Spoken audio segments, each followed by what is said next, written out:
ఈనాటి ఈ కార్యక్రమానికి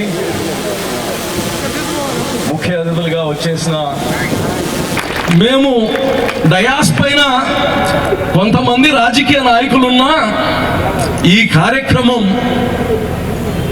బిడ్డల భవిష్యత్, పేద బిడ్డల భవిష్యత్. ఈరోజు విద్యతో ఒకటే పేదరికం పోతుంది. పేదరికం డబ్బులు ఇస్తే పోదు, జ్ఞానం ఇవ్వాలి, విద్యనియాలి. ఆ విద్యతో ఒకటే సమానత్వంగానే వస్తుంది. ఆస్తులు ఎప్పుడు సమానమవ్వవు. ఒకరికొకరి ఆస్తి పోల్చుకుంటే ఒకరికి ఎక్కువ ఉంటుంది, ఇంకొకరికి తక్కువ ఉంటుంది. కానీ అందరినీ ఒక ప్లాట్ఫామ్ పైన మనమంతా సమానం అని చెప్పేది ఏంటంటే విద్య.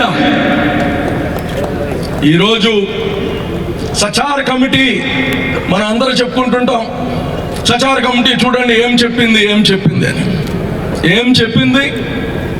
ముస్లిమ్స్ పరిస్థితులు బాగలేవు, ముస్లిమ్స్ పిల్లలు సగంలో చదువు వదిలేస్తున్నారు, స్కూళ్ళు వదిలేస్తున్నారు. 10 సంవత్సరాలు వస్తే వాడికి పనికి పంపించేస్తారు. వాడు తెచ్చే 20 రూపాయలు 30 రూపాయల కోసం జీవితాన్ని మనం నాశనం చేస్తున్నాం, బిడ్డల జీవితాల్ని. అటువంటి పరిస్థితి రాకూడదు. ఇక్కడ కట్టే స్కూలు ఒక ఇంటర్నేషనల్ స్టాండర్డ్స్. 1,00,000 రూపాయలు ఫీజు కట్టినా కానీ ఈ స్కూల్ లాంటి స్కూల్ రాదు. అటువంటి స్కూల్ పూర్తిగా ఉచితంగా ఇక్కడ ఉండే పేద బిడ్డల కోసం ఏర్పాటు చేస్తున్నాం. చాలా మంది ఈ స్థలాన్ని ఏం చేసేస్తారు? ఈ స్థలం 40 సంవత్సరాల నుంచి అప్పుడప్పుడు ఎవరో ఒక రాజకీయ నాయకుడు వస్తాడు, దీన్ని మొత్తం చుట్టుకొలతలు చూసుకుంటాడు, పక్కన రోజు లేఅవుట్ గీతలు గీసుకొని వస్తాడు అమ్మేయడానికి. అలాగనే అనుకున్నారు మా వాళ్ళు. 40 సంవత్సరాల నుంచి ఎవరు పట్టించుకోలేదు. ఇక్కడ అడవి అయిపోయి ఉంది.